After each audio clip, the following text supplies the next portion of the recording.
Hello everyone and welcome to WGBS TV Live, brought to you by SupermanHomepage.com, the #1 Superman fan site in the world. My name is Steve Eunice.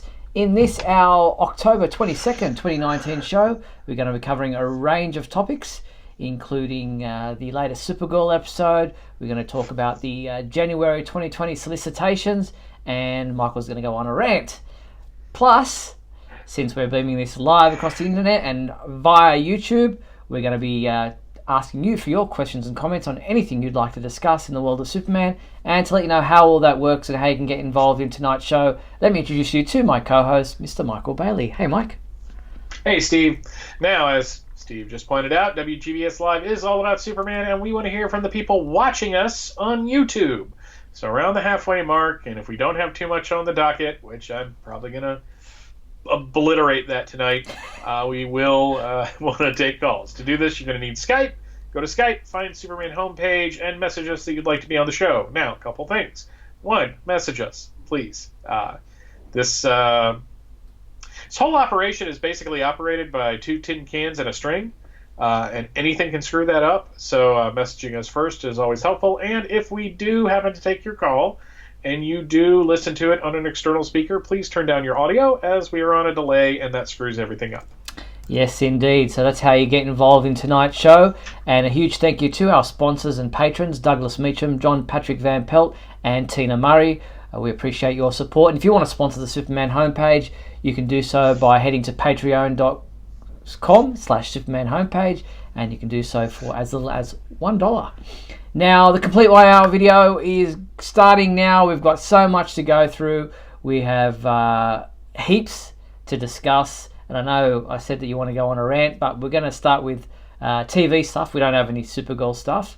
But what's the week been like for you, Michael? You're back to work? Back to work, yeah. And the vacation was going very nice until this weekend. And we got the news of what's coming up. But now I'm back to work, and it's not stressful yet. Apparently I had a good enough vacation that I wasn't completely over, like, all the good stuff that happened because of the vacation was completely gone on the first day back. So that was nice. Yes, I am back on location. I had been just in my office, in my desk for a couple of weeks now, but I'm back at the Daily Planet, in Metropolis, outside the Daily Planet, just hovering above the Metro Bank and the Daily Planet in my private helicopter. And the sound dampening stuff you're doing to take out that propeller is amazing. Yeah, it's pretty impressive. So you might even be able to hear the next door neighbour's dog if it barks through this noise-cancelling equipment I've got in this helicopter. But as we like to do, we push on with the Supergirl episode that just aired this Sunday night there in the US, and last night here in Australia. I just finished watching it not that long ago, and you were impressed with this episode. You said it was better than the first 2 of the season. What did you like about it? One, I liked the villain a lot. The spider thing was really creepy, but I thought, as opposed to the black hole villain that we got in the first episode, this one was just a more dynamic. Maybe it's just because she had a better look, and the fighting was really on point. I also really liked Lena kind of going full Luthor there and manipulating Kara into stealing those journals for her. But I also really liked the fact that John had a lot to do. Mm-hmm. Like the revelation that it's his fault that his brother was wiped from their people, I think adds kind of a complexity to the whole Malefic John fight. Yeah. And now that Kelly can see him, which I thought it was a little woolly the way they got there, but it like now they have like a Malefic detector kit. So John in the in a weird way. which is interesting. And then what do they do with her? They sneak her away and put her in hiding. John is asking, why would John in the comments, that is, why would John wipe his own memory of his brother? Okay, we understand why he did it for his dad, because it was distressing him so much. But why do it to yourself? So that you'll forget. I mean, it makes perfect sense. If he's going to live, if you're going to do something that is considered to be the worst crime you can commit of your people, and when you think about it, John's people are a telepathic race. Yeah. So they're constantly sharing each other's thoughts. And Malefic, for all of him being a bad guy on the show, he was really a disabled kid that they treated by locking in a room by himself. And when the White Martians were able to use that to kind of manipulate him to go to their side, and he was basically the worst that his people could produce, to save his father, he wiped his memory, but also to save himself, because he didn't want to remember it either, because he would have to live with that guilt. So it's going to sound weird. It's a very human thing to do. Indeed. So Jean's part of the episode, was wholly kind of, it still meshes in with what they're doing because it impacted on everything else, especially with Kelly. And were you surprised to see the guest appearance that we got in this episode? Sean Astin? Yeah. Yeah, just the man from Goonies or Lord of the Rings. It really depends. The guy's been in 2 big pop culture things. Even Stranger Things. Yeah, and Stranger Things. No, he's a good get. I like Sean Astin as an actor. I've seen him do a lot of different things. I mean, he was Frodo's friend in Lord of the Rings. He was, the kid, Mikey from Goonies. He was Drew Barrymore's brother in 50 First Dates, and he was kind of a lunkhead in that. And he was also part of this. He was in this movie called Whitewater Summer that had Kevin Bacon in it, that I watched only because it was on HBO all the time when I was a teenager. So it was a surprise. I was like, wow, that's an interesting person to just kind of pull in. Yeah, exactly. And so we have that whole Jean story meshing in with Kelly's story. Brainy's relationship with Nia, that was probably the weakest point of the episode for me. Yeah. It seems ridiculous that he's unable, because he's shown that he's been able to do other things without having to go full on 100%, yet he's saying that he can't be less than 100% in this particular part of his life. Just seemed arbitrary drama to me. Yeah, it's almost like they got them together and now they really don't know what to do with them. I am sure there's more to it than that. I realize that a lot of the times when we as fans are talking about these shows and we say things like the writers don't know what they're doing, there's probably 15 billion things going on in the writers' room, and you have network concerns and what the producers want and what the showrunners want.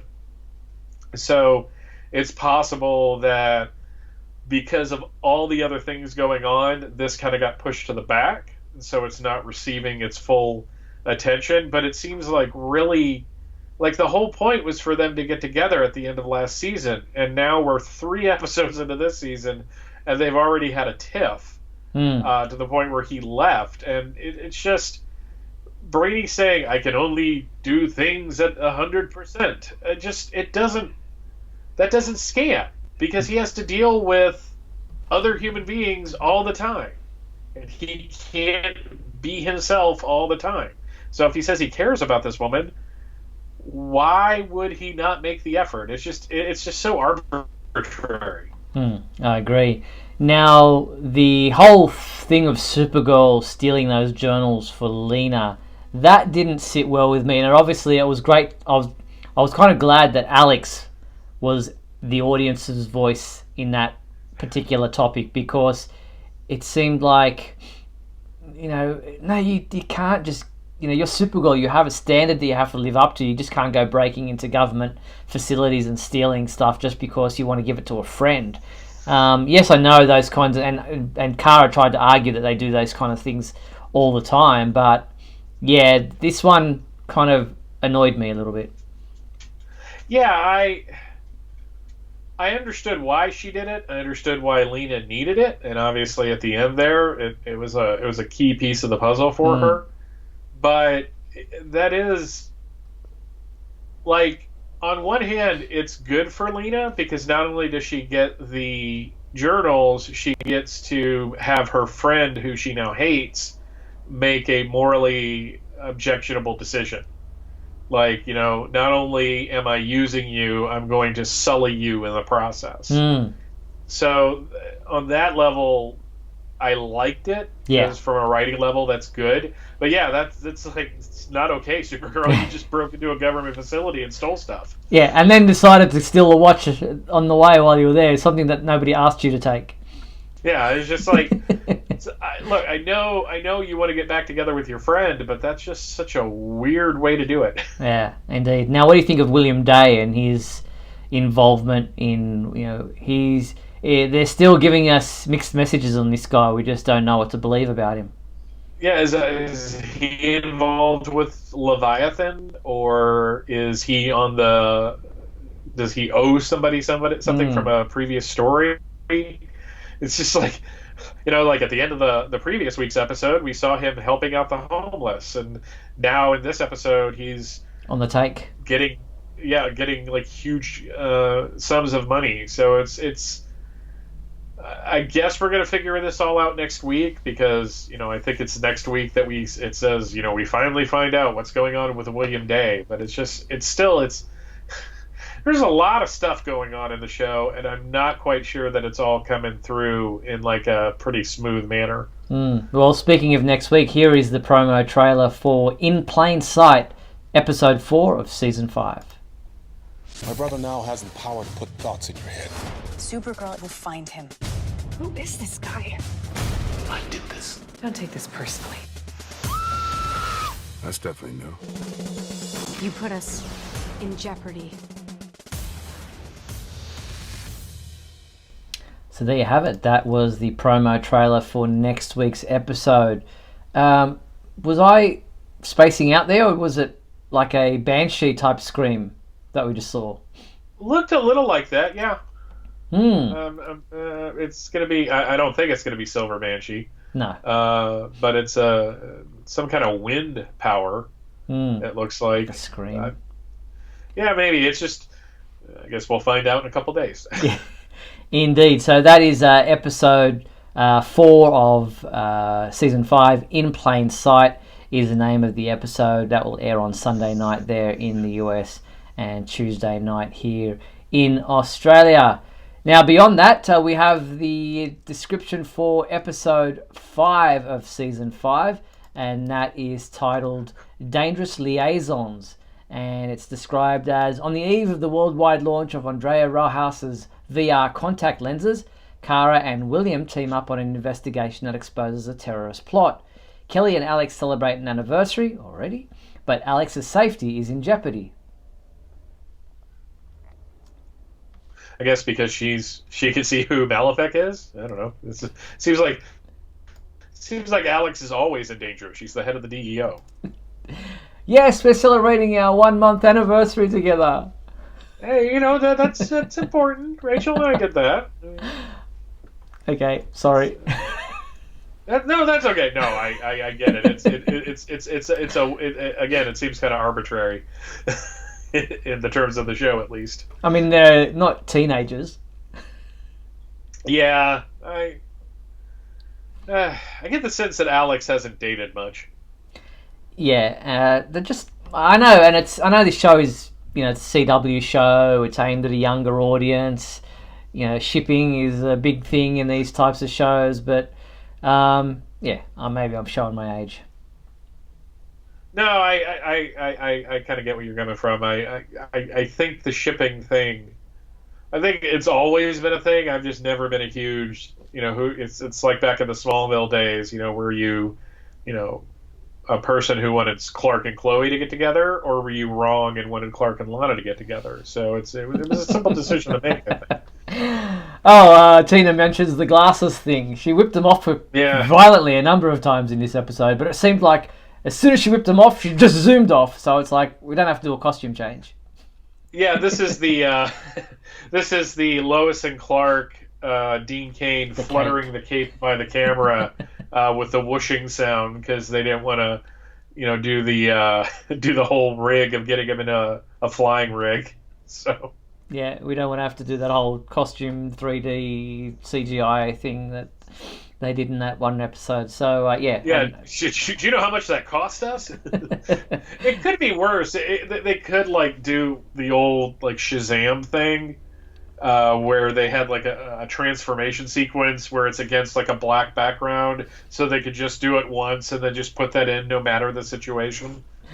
It must be weird as an actor who's not Melissa Benoist, who has to stand still as you can while she runs off screen, so that whole wind blowing thing is, just catches you, while they get her out of the way.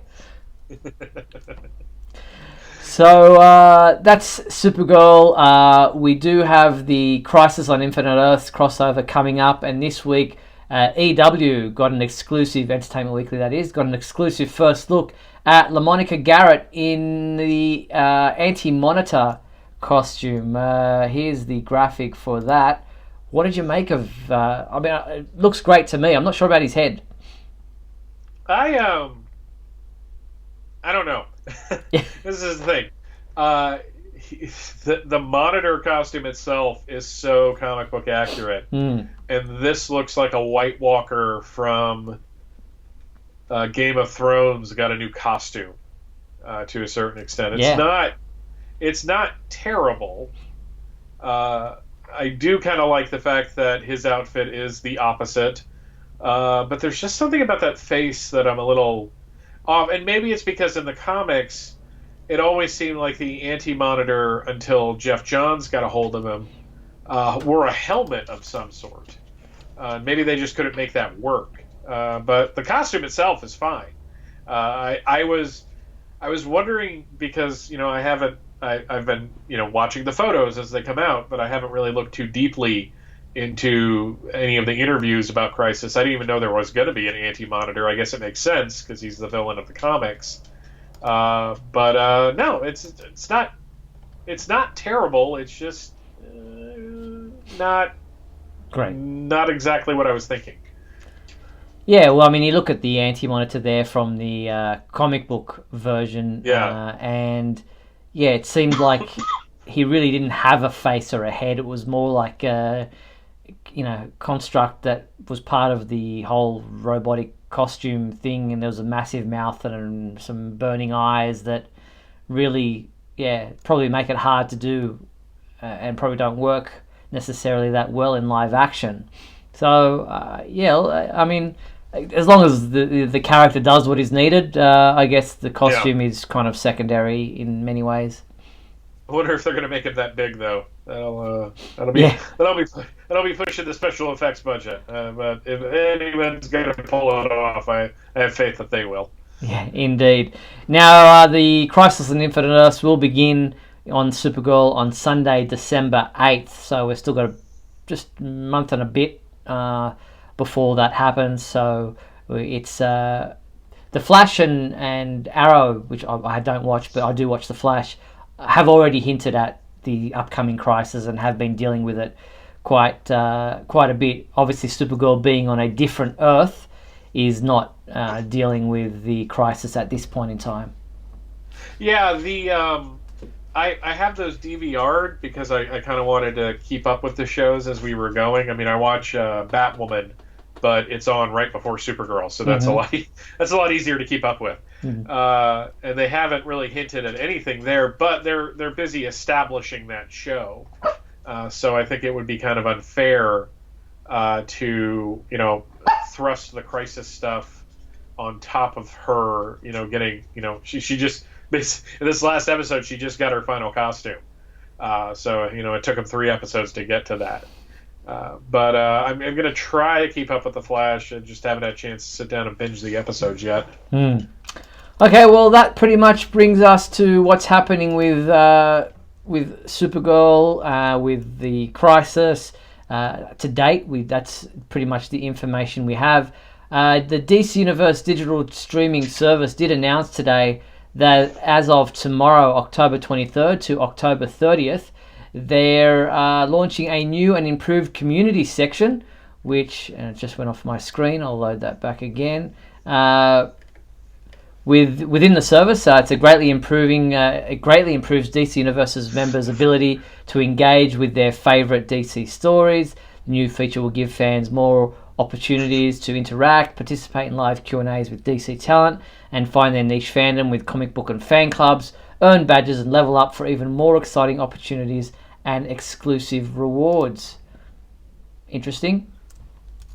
Yeah, I haven't really engaged too much with the community aspect of the app because I am antisocial by nature, and and the thrill of interacting with people on the internet is not as big as it was like 20 years ago. So, but if you're into it, it's kind of cool that they're trying to make it more fan friendly and kind of trying to get you into wanting to engage with what you're watching.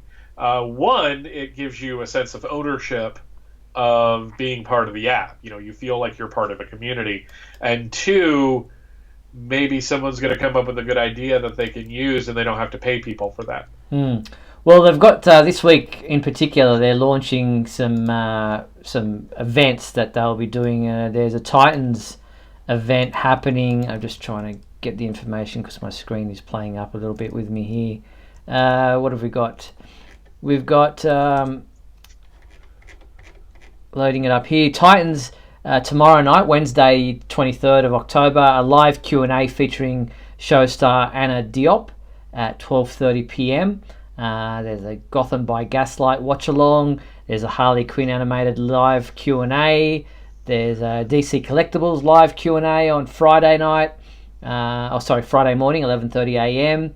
DC Universe's Day of Heroes, a day devoted to exploring what it means to be a hero on Saturday. Watchmen Scavenger Hunt watch along on Sunday. And then there's a live Q&A on Tuesday the 29th with comic book creators Amanda Connor and Jimmy Palmiotti. And then there's a DC Universe Trivia Challenge, Michael, happening on Tuesday the 29th. Oh, That's made for you. That's made for you. Yes. We'll see if I can win something. I still have. I eventually had to start giving stuff away when they did that Krypton thing. Because you win the same prize every day, so I don't really need 5 copies of the World of Krypton trade paperback. I mean, it's good, but they went to a good cause. So there you go. I actually watched the Watchmen pilot episode, which was here. I watched it yesterday, and it wasn't bad.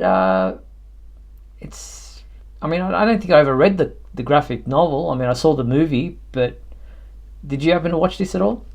No, it's funny because I liked the Watchmen comic itself. I enjoyed when I read it, and for what the movie was, I enjoyed it. I think Zack Snyder didn't quite understand some of the subtler things that were going on in the story, but as far as taking those 12 issues and putting them into like a 2-hour plus movie, I thought he did as well as he could, and he changed the ending, which was fine by me. And I read some of the before Watchmen stories. Mm-hmm. They did that big series of stuff. But I just, I've seen ads for this, and there's nothing about the ads that grabbed me and made me like, oh, I want to watch this. And it's nothing against the characters that they've created, because I've seen a bunch of people talking about it and they enjoyed it. I just don't think it's for me. Yeah, I mean, I watched the first episode and it was fairly gripping, but it didn't grab me enough for me to go, yeah, got to start recording this to watch it each week, which is usually an indication for me if it's a series that I'm going to like. It was very heavy with the racial, the black and whites, and set up what happened in Tulsa there in 1921, I think it was, quite heavily in the beginning, which was quite interesting. But it wasn't something that I went, yeah, got to watch this, but we'll see how it goes anyway. Yeah, HBO sometimes, puts a bunch of episodes on all in a row, and I may catch it at that point. But it's just not something that I'm like, ooh, I need to, like you, I'm like, oh, I don't need to DVR that. I mean, I've got shows on my DVR that I haven't watched already. I don't need to add any more to that pile. Indeed. All right, well, we're almost at the halfway point of tonight's program. I'm going to take a quick break and then then talk about the comic book side of things. I don't know if you read it, but Superman Year 1, number 3 came out this past week. It was the third and final issue of the mini-series of Frank Miller and John Romita Jr. I wanted to talk about that right after these messages. So don't go anywhere. We'll be right back to talk comic books. And I know Michael has something else he wants to get off his chest.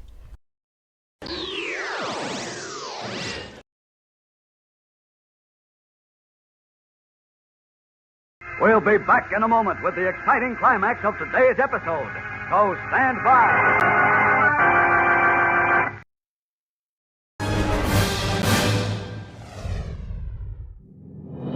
Look, up in the sky. It's a bird. It's a plane. No, it's SupermanHomepage.com, the #1 Superman fan site in the world. SupermanHomepage.com, covering the world of Superman from the 1930s to today. News, reviews, rumors, and reports. SupermanHomepage.com for all your Superman comics, TV shows, movies, cartoons, radio shows, and more. Everything you ever wanted to know about the Man of Steel and more. SupermanHomepage.com. Thanks, Superman Homepage, for all the support over the years. I really appreciate it. I'm Matt Bomer. I'm the voice of Superman and Superman Unbound, and this is the Superman Homepage. Right here on Superman Homepage. When Lex Luthor unleashes his plan to destroy the world, you can be just like Superman. With a Superman Returns inflato suit, you can pretend to have all the muscles of a Man of Steel. Then, strap on the punch and crush gloves to hear the sound of every punch you throw and everything you crush. Inflato suit accessory, you put it together, batteries not included, punch and crush gloves sold separately. And when trouble hits the skies, you'll be ready with a Fight and Fly FX cape with real flying sounds. This cape responds to every move you make, whether you turn left or right to save the day. And we're back on WGBS TV Live, where, as I said, we're going to get into the comic book side of things. Superman Year 1 came out, was finished now, number 3, the third issue came out this past week. And I know, having spoken to you just offhand, that you didn't get to read this issue yet. Our reviewer, Keith Sumner, gave it a 4 out of 5, but he said that it seemed to randomly jump from one scene or plot to the next, giving such a disjointed feel to the book as a whole and ending the series on a jumbled note. I have to agree with him. I felt like this third and final issue had too much crammed into it. It almost felt like it could have gone on for another issue and would have probably made more sense and fleshed out some of the aspects that Frank Miller was trying to get to. I enjoyed it as a take, as a different take. The artwork, I'm not a big fan of JR's artwork of late on the Superman stuff that he's done. It wasn't bad, it's just not to my liking. But I didn't mind Frank Miller's take on a few different aspects of the origin story, if you like, or the Year 1 aspect of Superman's story. There were some arbitrary things, and that seems to be the word of the day in this episode tonight, arbitrary. But Wonder Woman just kind of arriving and then all of a sudden pining for Superman and then give me a kiss for something to remember me by, and then help me remember you by, and Superman goes, oh, it was just weird the way it kind of, things were just stacked on one top of another in this final issue. Yeah, because I remember at the end of Batman Year 1 when Superman and Wonder Woman showed up. Oh wait, that didn't happen.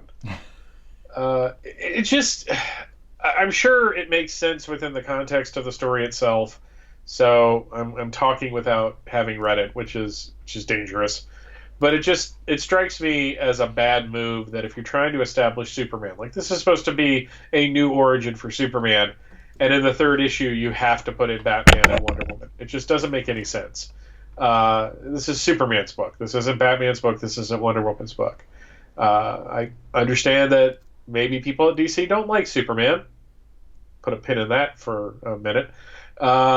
But it just seems like a really weird weird way to end the series. It's like, we're gonna show you his Smallville stuff. He's got some weird mermaid girlfriend in his past.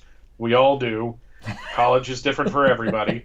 But to have this last issue with Superman and Batman and Wonder Woman involved just feels like they don't trust that the book will do well on its own with it just being Superman. Yeah, it kind of felt like Frank Miller wanted to add in his own thoughts on the Batman v Superman fight. It's actually quite hilarious how Batman does all these things. It's just like Superman's just standing there and things just bouncing off him and nothing's working, and it's just like Batman's getting frustrated. That felt more true to me than Batman v Superman Dawn of Justice did. But yeah, I just felt like this was a little bit disjointed. I agreed with Keith's review on the website. It felt like he was trying to cram in too much into this third and final issue, and then it left it in a really weird way where, not to give a spoiler away, but just too open-ended, where Superman's not even on Earth anymore. He's gone. Because, again, if you want to end the first year of Superman, having him off planet is the best place to do. In his first year of being active. So, yeah, I mean, I didn't mind it as a series as a whole. It is a long read. These books were, I read them digitally. They weren't the usual 22 pages. They seemed to be twice or three times as long as a normal comic book. And yeah, I did feel tired reading them, as Michael yawns as I talk about it. Try not to. I don't know what's wrong with me tonight. I had a good night's sleep, and I did all that meth before getting on the show, so I shouldn't be fine. Well, before we look at the solicitations and get onto the topic that I know you are raring to go with, let's have a look at what's available this week in the world of Superman comic books. They have Action Comics 1016. Jeez. 1016, which is available in a variant cover. It's a deceased variant cover, Year of the Villain as well on the bottom there. Also out this week is Batman Superman number 3, and that is also available in a deceased variant cover. Also out this week is 0 Hour 25th Anniversary Omnibus hardcover. 25 years since 0 Hour. There you go. Yeah. And Super Sons, Book 2, The Foxglove Mission. This is a trade paperback of new material, new graphic novel that is out by Ridley Pearson, the second book in this series that is published by DC Zoom, which is no longer in existence, I believe. Yeah, that 0 Hour Omnibus is very attractive. I don't know if I want to spend quite that much money on a book, but I was just impressed that they put as much in there as they did. Okay, cool. What did you think of the 0 Hour story back in the day? So I've always said that it's an okay crossover. Like, the story itself is okay. It's a little disjointed in places, but the real great part of 0 Hour were the crossover issues. The Superman books, there was a Superman the Man of Steel's issue, had all of these different versions of Batman popping up from different realities, and John Bogdanove kind of got to show off his artistic chops, and he would draw in the style of Neil Adams or Bob Kane or Frank Miller, and has this great cover of all of these different men surrounding Superman. So at its best, it was fun. And like I said, the main story itself is a bit cluttered, but it's by far not DC's worst crossover. Fair enough. All right, now, back in December, when December's solicitations were revealed last month, I guess we were away at the time, so we didn't really get to talk about the fact that it was revealed that in Superman number 18 and Lois Lane number 7 would be the start of a story in which Superman would be revealing his secret identity to the world. Now, Brian Michael Bendis, the writer of the books, did an interview this week with New York Times in which he says, "On some level, this is what DC brought me here for. indicating in some way that this has been in the pipeline for some time. He goes on to say that obviously people want to know, how long is this going to last? Is it just an imaginary thing? Is it, what's the take on it? And he says, I don't do fake out stories, so it's going to stick. And he says, Superman being honest about his identity will bring him closer to being the best version of himself, whatever that means. He also says the big part of it, and I guess this is probably the more interesting side of things, being that comic books are all imaginary stories, is that it's going to bring 1,000 brand new Superman stories that have never been told. Everybody who's ever been in contact with him is going to have a completely different perspective and a reaction to this. Some heroes are going to be thrilled, some heroes are going to be livid, some villains are going to change their ways. So much that we haven't really explored before can be done with this revelation.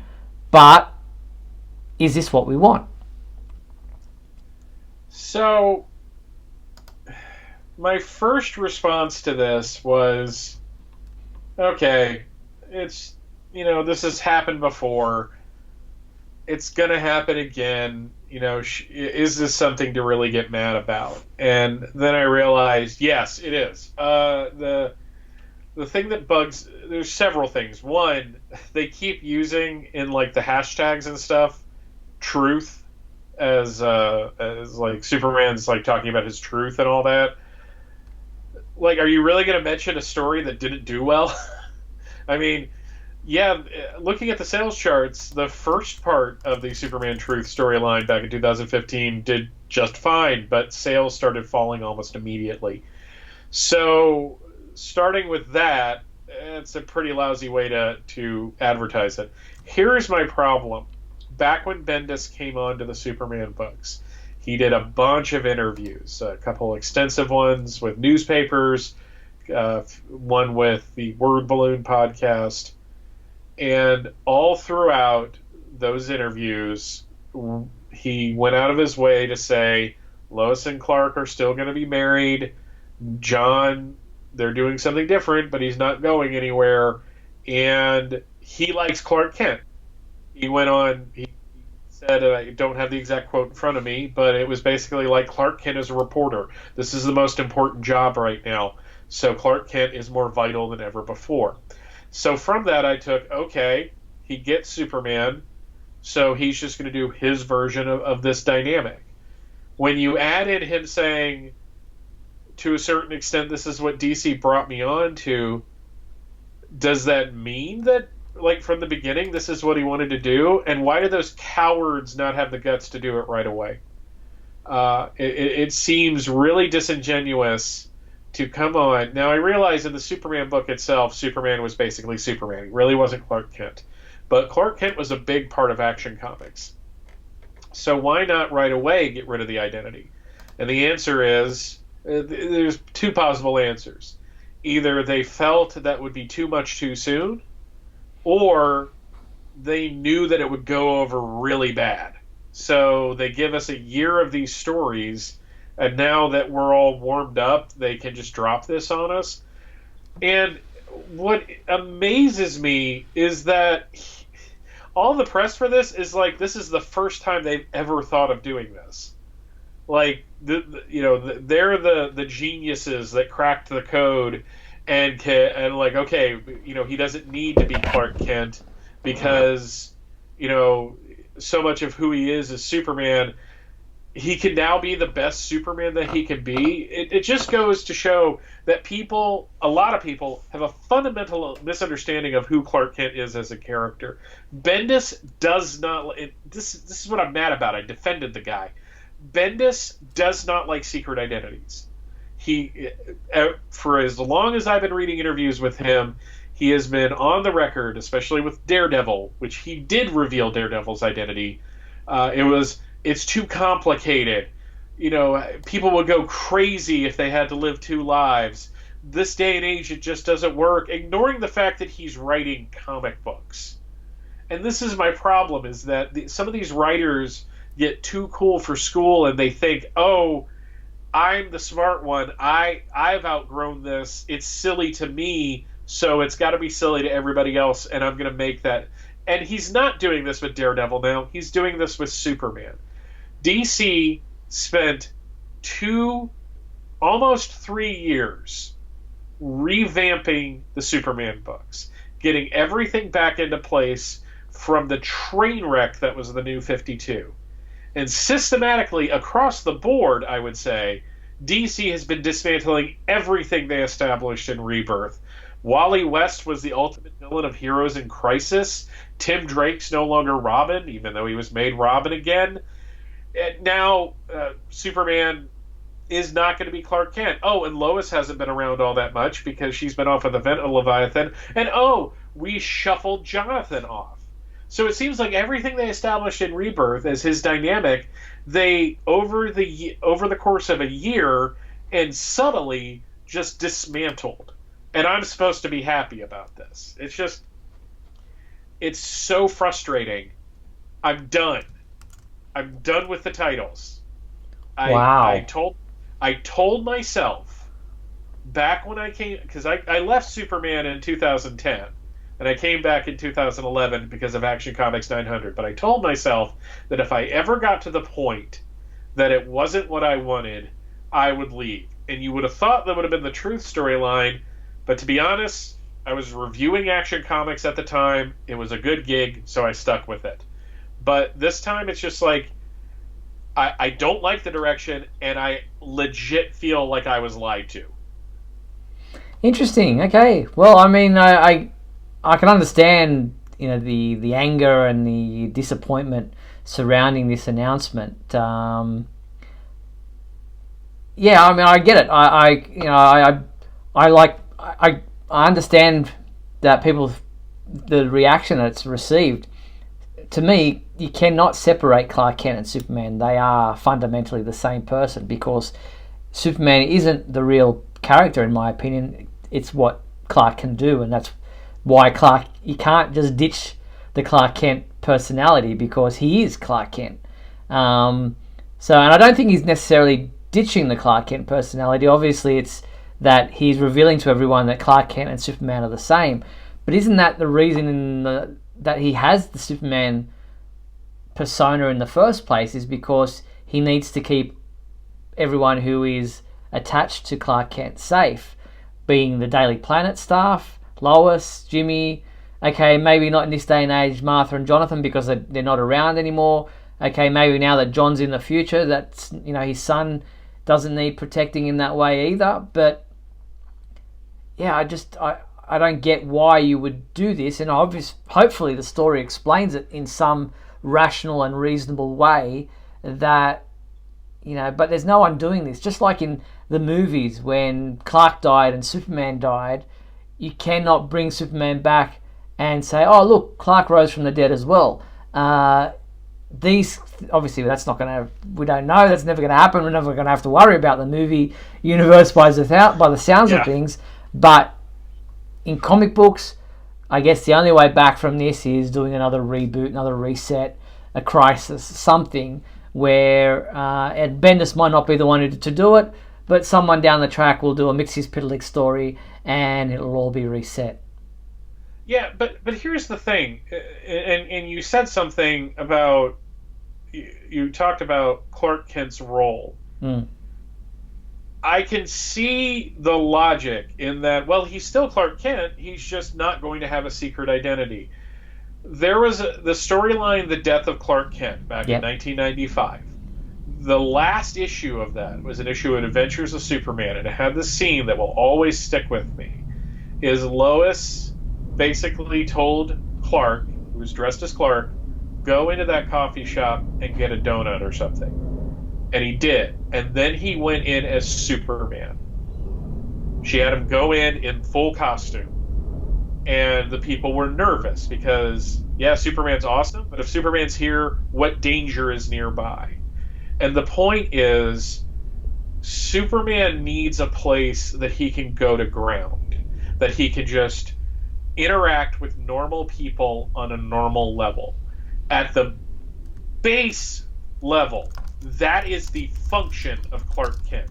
Even if you're going to say, and who disguised as Clark Kent in the Golden and Silver Age, he was the place that Superman could go have a normal life. And what you're saying now is he's going to be Superman all the time. And yes, he'll still be Clark, because Clark is Superman, but he can't just go to a restaurant and have something to eat. He can't go down the corner and pick up a newspaper and a coffee. He can't take Lois out to dinner and have a romantic couples night, because everyone will know that he's Superman. Even if he puts on, and if they're like, well, he could put on a pair of glasses and go incognito, then why not keep the Clark Kent identity? This is, I don't know, given Bendis's comments, I have a feeling this is something high up. DC, for the longest time, I would say going back to like 2009, they did not want Clark Kent to be a part of it. He was off on New Krypton, so he wasn't Clark Kent for like an entire year. Then they did the Grounded storyline where he was Clark Kent, but like only every so often. But mostly he was Superman walking across the country to get in touch with humanity, which, you know, is his function as Clark Kent. And then in the New 52, they did everything they could to strip that part of the character away. And we finally got him back. And Bendis was doing great work with him. So it's not like Bendis came on, wrote some Clark Kent-esque stories, and they didn't work out. They were fantastic. But this is, in just the kind of almost ego and patronizing of, this will produce 1,000 more stories. They said that when Peter Parker revealed his identity, and they were planning to put that genie back in the bottle almost immediately. It's just, you know, you are basically hamstringing future Superman writers because of what you and DC want to do right now. But let's face it, DC has not thought in the long term in years. I don't know if it's because the comic book business is just that different. They don't know if there is going to be a DC Comics down the road. I don't know if this is something to do with Warner Brothers and a new version of Superman they're cooking up for a movie, maybe. But it just strikes me as a terrible idea. And I can't... And I'm not asking anybody to join me on this, just to tell you. This is not me saying everyone should boycott the books. I don't do that because somebody may like this. Somebody may come to the Superman books and this be their Superman. More power to them. It's just, I can't support something that I feel so strongly against. No, fair enough. I'm with you there. I mean, I disagree with the angle. I will still be reading the books to see where it goes, and because they're on the Superman homepage.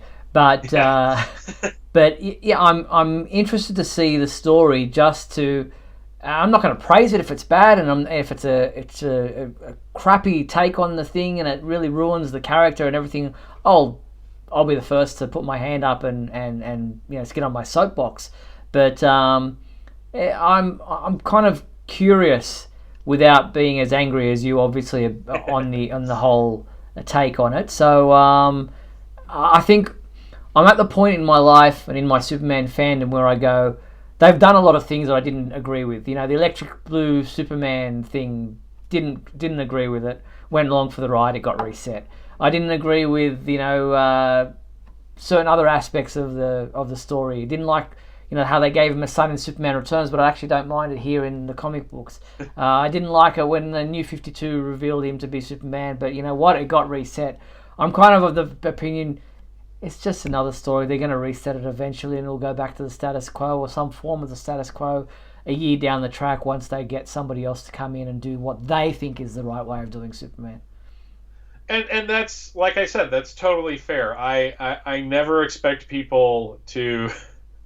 I expect people to think I'm right. I'm the youngest of 4, and I'm the only boy, so obviously I've never been right my entire life. But it's just... the funny thing is I'm not giving up on Superman.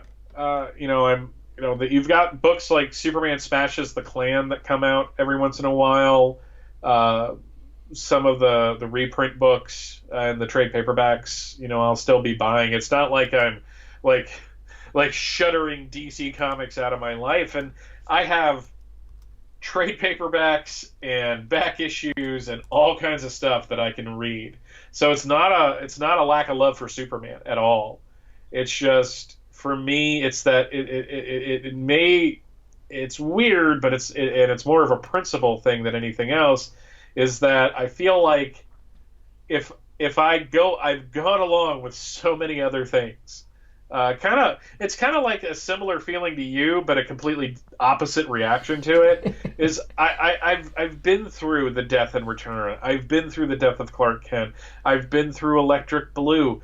I've been through For Tomorrow, which frankly feels like it's still going on in certain ways. You know, I stopped during New Krypton because it's different from last time, because last time I was just angry because I wasn't emotionally ready to accept the fact that the Superman that I loved was gone. Even though he was kind of still there, it wasn't my Superman, and I had to figure that out. But it's just like when you add the fact that I disagree with the take, and the fact that if this is what they were planning all the time, I'm not saying, well, they should have told us, but it just seems cowardly to do it a year later. Like he said in that interview with the New York Times, it's just like, you know, I couldn't do it right away. I had to kind of earn my keep. And I'm like, dude, you wrote 4 stories, not issues, because, you know, he's done like 12 issues or 14 issues of both books, both Action and Superman, plus 6 issues of Man of Steel, plus a story here and there. But it's not like you've been on for years. Yeah. It just feels really weird. Like it's almost like a little kid that's told he can have a piece of candy if, you know, as soon as they get somewhere, and it's just like they're like in the driveway and he's suddenly eating the candy because technically they're there. It just seems like you took a year to, and this is Bendis' storytelling, I get that. You took a year to tell the Rogol Zar story. I mean, over a year, really, when you go back to Man of Steel. And everything, you told a really good Action Comics story, but then you did everything to set up Event Leviathan. Superman really hasn't been the star of his own book for the last couple of months in Action. So it's just like, where is this earning it? I mean, I get Naomi is a new character, and it's one of Bendis' creations, and that's fine. But it's just like now that character is kind of taking center stage on the cover, and Batman's there, and it's like, this is Superman's book. I want to read about Superman, right? So I don't know. Yeah, I'm with you. I understand your frustration. You need a Tylenol. And then DC Comics released their January 2020 Solicitations, which kind of takes things a step further than that. And Superman Heroes #1 is Lois Lane, Jimmy Olsen, the staff of the Daily Planet, even the Justice League. Their lives are all changed when Superman revealed his secret identity to the world.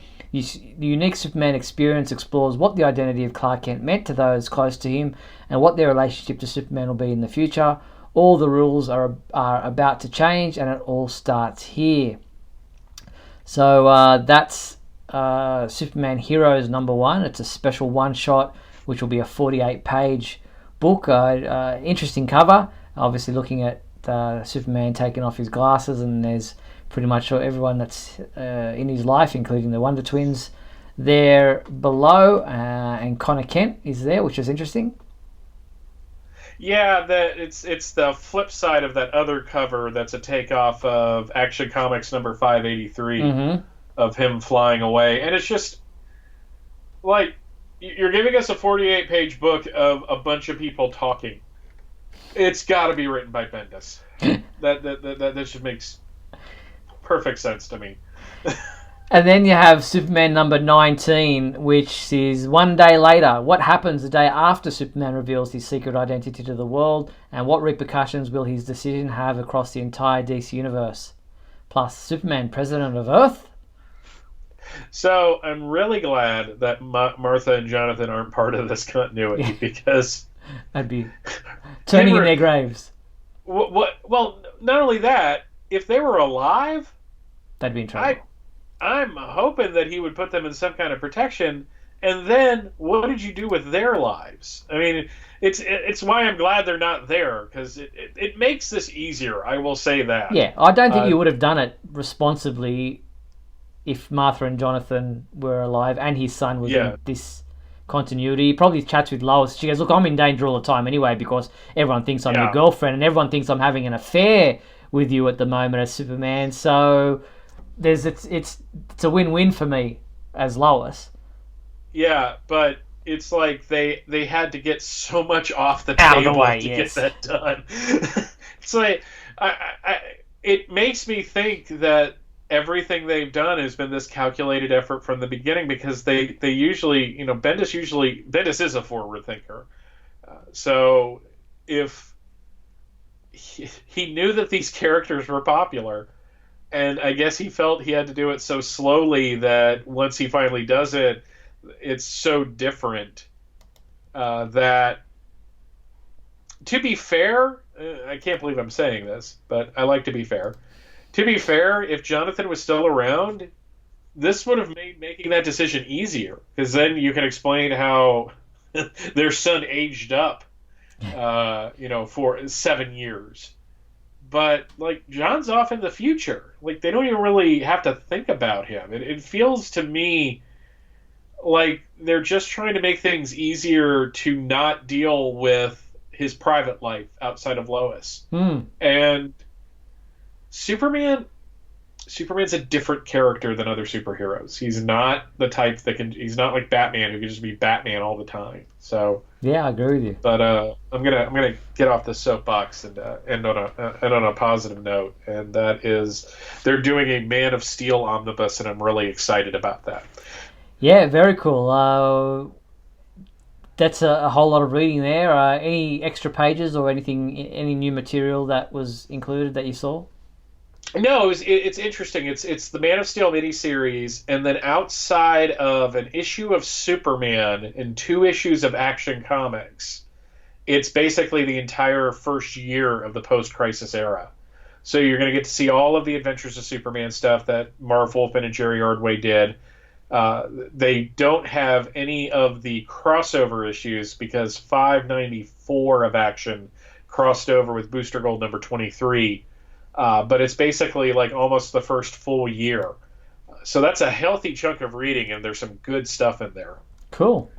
So that check out the rest of the January solicitations at our website. They're up there now. Also check out the General Zod throughout the years graphic that was done by Alex Sicard, who did a Superman one for us a couple of years back. It's quite an interesting graphic of all the different costumes that General Zod has had across different mediums across a number of years. So make sure you check that out.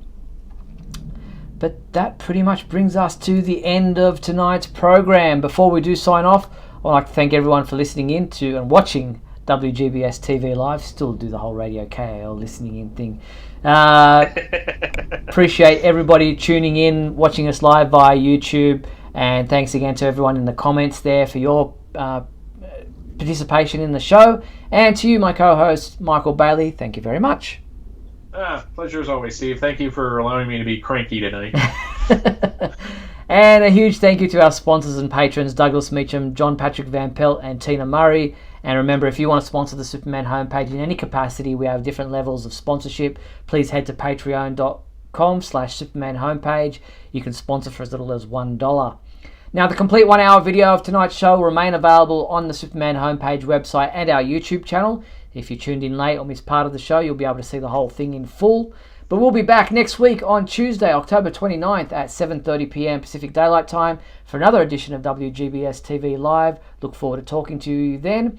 Until then, be sure to check out supermanhomepage.com for all your daily news updates on everything surrounding the Man of Steel. I'm Steve Eunice. On behalf of myself and Michael Bailey, thanks for watching WGBS TV Live, brought to you by supermanhomepage.com.